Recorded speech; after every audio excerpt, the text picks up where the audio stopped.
Hi friends, स्वागत है आपका अपने यूट्यूब चैनल मिस सनू क्लासेस में। आज अपना टॉपिक है यूपी टेट परीक्षा या सी टेट के लिए वर्णों का उच्चारण स्थान। तो वर्णों का उच्चारण स्थान जानने से पहले उच्चारण स्थान की परिभाषा जान लेते हैं। उच्चारण स्थान कहते किसको हैं? तो मुख के जिस भाग से जिस वर्ण का उच्चारण होता है वही उस वर्ण का उच्चारण स्थान कहा जाता है। जैसे किसी वर्ण का उच्चारण मूर्धा से होता है तो उसे मूर्धन्य वर्ण कहते हैं। जिस वर्ण का उच्चारण कंठ से होता है उसे कंठ वर्ण कहते हैं। जिस वर्ण का उच्चारण तालु से होता है उसे तालव्य वर्ण कहते हैं। इसी प्रकार से वर्णों के उच्चारण के आधार पर उच्चारण स्थानों को 8 भागों में विभाजित किया गया है। पहला भाग है कंठ, दूसरा है तालु, तीसरा है मूर्धा, चौथा है दंत, पांचवा भाग है ओष्ठ, छठा भाग है नासिका, सातवां भाग है कंठोष्ठ, आठवां भाग है कंठतालु और एक नवा भाग है दंतोष्ठ। और कुछ वर्ण जिन्हें जिह्वा मूल से उच्चारित किया जाता है उन्हें जिह्वा मूलीय वर्ण भी कहते हैं। तो इस प्रकार से तो वर्णों के उच्चारण स्थान 10 प्रकार के, लेकिन मूल रूप से 8 ही भाग माना जाता है।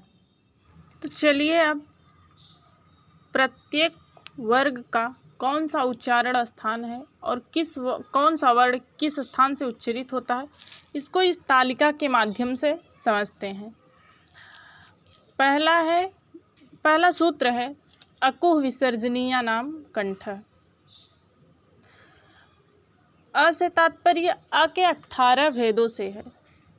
से अ का 18 प्रकार होगा। ह्रस्व, दीर्घ अ, प्लुत अ, फिर ह्रस्व उदात्त, ह्रस्व अनुदात्त, ह्रस्व स्वरित, दीर्घ उदात्त, दीर्घ अनुदात्त, दीर्घ स्वरित, प्लुत उदात्त, प्लुत अनुदात्त, प्लुत स्वरित। ये हो गया 9 भेद। अब इन्हीं 9 का अनुनासिक और अननुनासिक 2-2 भेद करने से 18 भेद हो जाएगा। तो इस प्रकार से अ अपने 18 प्रकार का बोधक है। अ के 18 प्रकार जो हैं सारे 18 प्रकार का उच्चारण स्थान कंठ ही है। और कु से तात्पर्य है क वर्ग। क वर्ग के अंतर्गत क, ख, ग, घ और ङ आता है। ये 5 वर्ण क वर्ग के अंतर्गत आते हैं। इनका भी उच्चारण स्थान कंठ है। और अभी 2 वर्ण और बचे हैं। अ हो गया, कु वर्ग हो गया, अभी बचा है ह और विसर्ग। ह वर्ण और विसर्ग का उच्चारण स्थान भी कंठ है। इसलिए इन वर्णों को कंठ वर्ण भी कहा जाता है। क्यों? क्योंकि इनका उच्चारण स्थान कंठ है तो इसलिए इन्हें कंठ वर्ण भी कहा जाता है। अब इसके आगे अगला सूत्र है इचु यसानाम तालु। जिस प्रकार से अ अपने 18 प्रकार के अ का बोधक था उसी प्रकार से ई का भी 18 प्रकार होता है। यह ई अपने 18 प्रकार के साथ इनका उच्चारण स्थान तालु ही होगा। उसके बाद चु आया। चु से तात्पर्य है च वर्ग। च, छ, ज, झ, ञ। इन 5 वर्णों का उच्चारण स्थान भी तालु है। उसके बाद य, जिसे अर्ध स्वर भी कहते हैं, य का भी उच्चारण स्थान तालु है। और श, तालव्य स, जिसे हम आम बोलचाल की भाषा में कहते हैं सलजम वाला स या बड़ा स। शुद्ध नाम इसका है तालव्य स। इसका उच्चारण स्थान भी तालु है। इतने वर्णों का उच्चारण स्थान तालु होने के कारण इन वर्णों को तालव्य वर्ण कहते हैं। तालव्य वर्ण के अंतर्गत कौन कौन वर्ण आते हैं? ई 18 भेद के साथ, च वर्ग और य स। इतने वर्णों को तालव्य वर्ण कहा जाता है। अगला सूत्र है ऋटु रसाणाम मूर्धा। जिस प्रकार से इसके पहले दोनों सूत्र में अकुह विसर्जनीय नाम में अ, इचु यसा नाम में ई, उसी प्रकार ऋटु रसाणाम में र, री अपने 18 प्रकार के री का बोधक है। री के 18 प्रकार का उच्चारण स्थान मूर्धा ही है। उसके बाद टू से तात्पर्य है ट वर्ग, कु से क वर्ग, चु से च वर्ग, टू से ट वर्ग। ट वर्ग के अंतर्गत 5 वर्ण आते हैं, ट, ठ, ड, ढ, ड़। और उसके बाद र और मूर्धन्य श, जिसे खटकोड़ वाला स भी कहते हैं। इनका उच्चारण स्थान मूर्धा है और मूर्धा से उच्चरित होने के कारण इन वर्णों को मूर्धन्य वर्ण भी कहा जाता है। अगला सूत्र है ऋतुलसानाम दंता। जिस प्रकार से रि, ई, अ ये तीनों वर्ण अपने 18 प्रकार के बोधक थे, उसी प्रकार से रि का 12 प्रकार होता है। क्यों? क्योंकि रि का दीर्घ नहीं होता। तो जब दीर्घ नहीं होता तो दीर्घ उदात्त, दीर्घ अनुदात्त, दीर्घ स्वरित, उसके बाद दीर्घ उदात्त अनुनासिक, दीर्घ उदात्त अनुनासिक, इस प्रकार से रि के 6 भेद कम हो जाते हैं। तो 6 भेद कम होने के कारण रि अपने 12 प्रकार का बोधक है। और तु से तात्पर्य है त वर्ग। त वर्ग के अंतर्गत त, थ, द, ध, न और श इतने वर्णों का उच्चारण स्थान दंत है। दंत से उच्चरित होने के कारण इन वर्णों को दंत्य वर्ण भी कहा जाता है। अगला सूत्र है उपपद्मानीयानाम ओष्ठौ। इस सूत्र से तात्पर्य है कि उ अपने 18 प्रकार के, उ के साथ और पु अर्थात प वर्ग और उपपद्मानीय वर्ण। उपपद्मानीय वर्ण वो होते हैं जिसे प और फ के पहले अर्ध विसर्ग लगा दिया जाता है, तो उन्हें उपपद्मानीय वर्ण कहा जाता है। तो उ अपने 18 प्रकार और प वर्ग के अंतर्गत प, फ, ब, भ, म और उपपद्मानीय प और फ के पहले अर्ध विसर्ग लगने पर उपपद्मानीय बन जाता है। तो इन वर्णों का उच्चारण स्थान ओष्ठ है और ओठ से उच्चरित होने के कारण इन्हें वोष्ठ वर्ण भी कहा जाता है। अगला सूत्र है यम गणनानाम नासिकाच।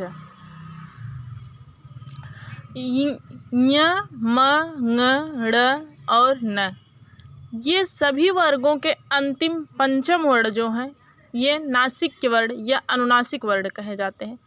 इन वर्णों का उच्चारण स्थान 2 होता है। एक उच्चारण स्थान तो ये है कि ये अपने वर्ग के साथ उच्चरित होते हैं।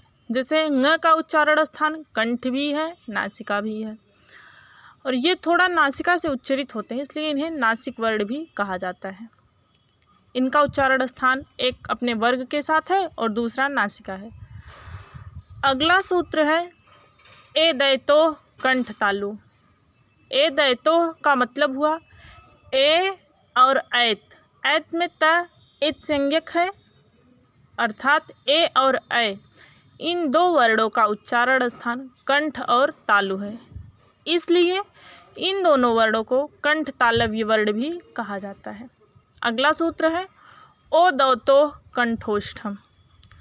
जिस प्रकार ए और ऐ का उच्चारण स्थान कंठ तालु है, उसी प्रकार से ओ और औ ये 2 वर्ण कंठ और ओष्ठ से उच्चरित होने के कारण इन्हें कंठोष्ठ वर्ण भी कहा जाता है। कंठोष्ठ क्यों कहा जाता है? क्योंकि ओ का निर्माण अ और उ से मिलकर बना है।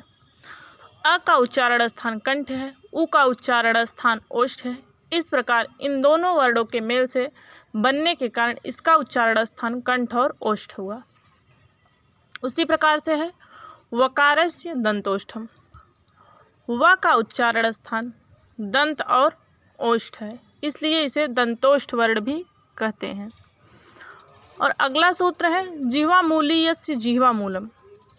जिस प्रकार से प और फ के पहले अर्ध विसर्ग लग जाने से वे उपपद्मानीय हो जाते हैं, उसी प्रकार क और ख वर्ण के पहले अर्ध विसर्ग लग जाता है तो इसे जिह्वामूलीय वर्ण कहते हैं। जिह्वामूली उनका उच्चारण स्थान जिह्वामूल से होने के कारण है जिह्वामूलीय वर्ण कहा जाता है। अंतिम सूत्र है नासिका अनुस्वारस्य, अर्थात अनुस्वार वर्ण का उच्चारण स्थान नासिका है, इसलिए अनुस्वार वर्ण को नासिक वर्ण भी कहते हैं। और इसके बाद एक चीज़ नोट कर लीजिए आप लोग कि उच्चारण स्थान और प्रयत्न को पाणिनि की अष्टाध्यायी के सूत्रों में नहीं बताया गया है, अपितु पाणिनीय शिक्षा आदि ग्रंथों में उच्चारण स्थान 8 प्रकार के माने गए हैं, जो इस श्लोक से स्पष्ट हो जाते हैं। अष्टौ स्थानानि वर्णानाम उरः कंठः शिरस्तथा, अर्थात 8 उच्चारण स्थान हैं वर्णों के, उरः हृदय, कंठः कर्ण, शिरस तथा, और जिह्वा मूलम च दंतश्च नासिकोष्ठौ च तालु च। यह पाणिनीय शिक्षा का 13वां श्लोक है। इसका मतलब ये हुआ कि वर्णों के उरः, कंठ, मूर्धा, जिह्वा मूल, दंत, नासिका, ओष्ठ और तालु, ये 8 उच्चारण स्थान हैं। इन्हीं 8 उच्चारण स्थानों के मेल से दंतोष्ठ, कंठोष्ठ और कंठतालु का भी निर्माण हुआ है। तो ये रहा वर्णों का उच्चारण स्थान। धन्यवाद।